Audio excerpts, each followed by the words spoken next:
کل میں نے ہمارے ایک مخلص ہیں، وہ اپنا نیا مکان بنا رہے ہیں، 3 مکان بنا رہے ہیں ان کی فیملی. میں نے انہیں ایک عمل بتایا، آج آپ کو ہی بتا دوں، طرفت عین پہ یاد آئی بات. ذرا یہ عمل غور سے سنیے گا، ہر اس شخص کے لیے جو نیا مکان چاہتا ہے، نیا مکان بنا چکا ہے، نئے مکان میں رہ رہا ہے یا نیا مکان بنائے گا. میں نے کہا آپ نے نیا مکان بنایا ہے، ان قریب شفٹ ہونے والے ہیں، منتقل ہونے والے ہیں، اس کا کوئی حل بھی کیا؟ میں کہا سب سے پہلے اس نئے مکان میں 3 نقصانات ہیں، اور آپ نے ایک بات اکثر سنی ہوگی، ہمیں گھر راس نہیں آیا، مکان شفٹ کیا، یہ حادثہ، یہ واقعات، جانی نقصان، مالی نقصان، پریشانیاں، مشکلات، مسائل، ہمیں نہ لوگوں کی نظر کھا گئی، یا یہ فلاں فلاں، آپ نے سنا ہوگا. آج میں اس کا راز بتاتا ہوں، یہ ہمیشہ راز یاد رکھیے گا، اور میری یہ بات ضرور پھیلائیے گا، بتائیے گا، لوگوں کا نفع ہو جائے گا، بھلا ہو جائے گا. نیا مکان جب بھی بنتا ہے،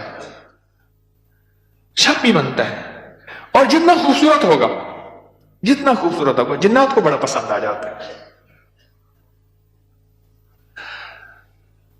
اب میں ایک صاحب نے مجھے ایک بات بتائی، وہ بات میں انہی کی زبان میں سناؤں گا، آپ وہ بات کی چاشنی بھی لے لیں، پھر میں بات مختصر کر کے بتاؤں گا. اماں بالا کو قرآن پڑھیں دیے، یہاں تک سمجھ آئے؟ بچوں کو قرآن پڑھاتی تھی اماں. تو ہم نے نیا مکان بنایا، اماں نے یہ ڈٹھا، اماں کہہ دیے بانج حافظ کوئی درخت دی ساوی لکڑ بھانا، چمک بھانا، شاخ توڑ کے لیا تازہ. اماں تازہ چاک لو کے اوپر چڑھ گئی، نیا دمار پوے، خدا خراب کروے، گلو سڑو، میرا گھر تک نظر یہاں، نکلو ہی تم، نکلو.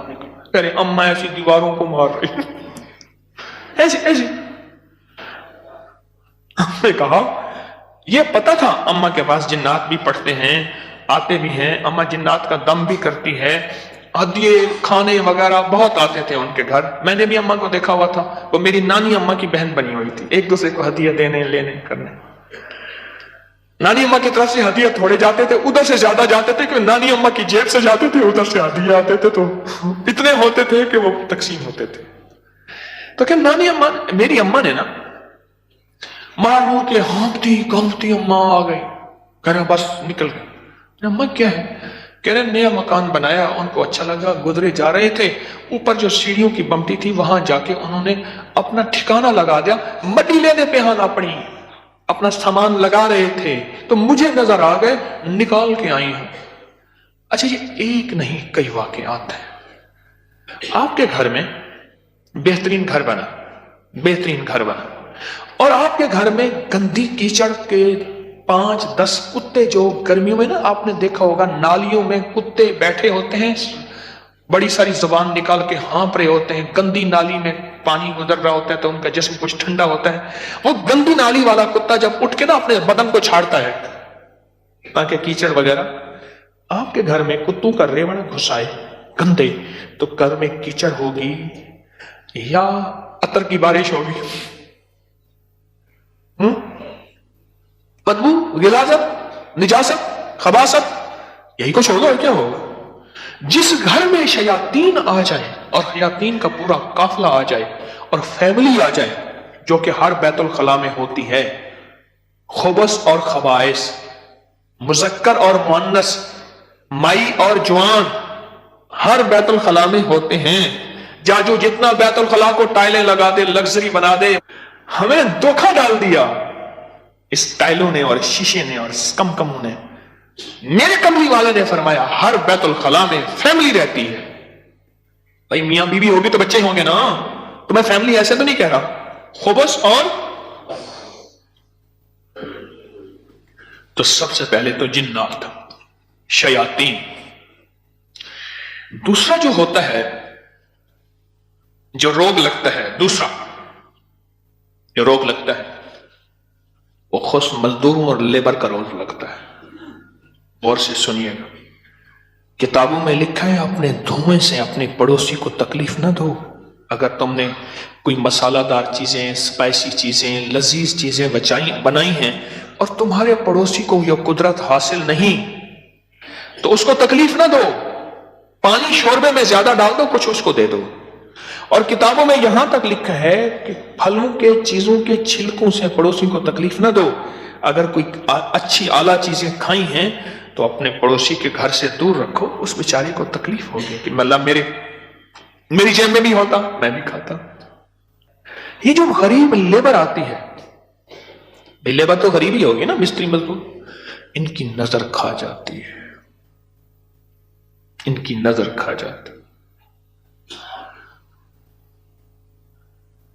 میں نے بکریاں رکھی، 8 بکریاں تو ذبح ہو گئی اور لیبر کھا گئی، 9ویں جو ہے آخر حرام ہو گئی، اور چھری کے نیچے بھی نہیں آئی۔ میں نے کہا نکالو یہاں سے بکریاں، 8 تو چھری کے نیچے آئی اور 9ویں جو ہے وہ خود حرام ہو گئی۔ اور تیسری اور آخری چیز، یہ میں آپ کو کہتا نا گھر راس نہیں آیا، یہ میرے پاس بہت واقعات آتے ہیں۔ اس کی نظر ہوتی ہے، لیبر کی ہوتی ہے، اور بعض بندے ایسے ہوتے ہیں، اب تو سائنس ایول آئی اور بیڈ آئی پہ جاؤ، میرا لفظ لکھو سوشل میڈیا پہ، نیٹ پہ، پتہ نہیں کہاں، فیس بک پہ، ایول آئی بیڈ آئی۔ اب تو پوری دنیا کی سائنس نظر بد پہ پاگل ہو چکی ہے۔ پہلے کہتے تھے یہ ان کی قصے کہانیاں ہیں، ارے میرے کملی والے نے فرمایا، اور سائنس اس کی ریسرچ کو کہے سچ نہیں ہے تو ہو کیسے سکتا ہے؟ ہو کیسے سکتا ہے؟ حضرت علی کرم اللہ وجہ کے فرامین بہت زیادہ نظر بد پہ، حسنین کریمین کے فرمان بہت زیادہ، آل رسول اصحاب رسول کے فرمان بہت زیادہ، واقعات بہت زیادہ، تجربات بہت زیادہ۔ اور تیسری اور آخری چیز انہیں میں نے بتائی کہ بعض اوقات ہم اپنے رزق کے حلال سے کسی سے سامان لیتے ہیں اور اس کا رزق مشکوک ہوتا ہے، اس نے کاروبار مشکوک رزق سے کیا ہوا ہے، اس سے میٹیریل لے رہے۔ غور سے سمجھے گا، باریک نقطہ ہے، ہم نے اس سے جو میٹیریل دیا وہ رزق مشکوک ہے اس کا۔ اس کی دلیل میں دیتا ہوں آپ کو، میں ایک بات کہا کرتا ہوں، آپ نے شاید سنی ہوگی کہ اگر میں محسوس کرتا ہوں میرا رزق مشکوک ہے تو اس مشکوک رزق سے کبھی روزے نہ رکھنا۔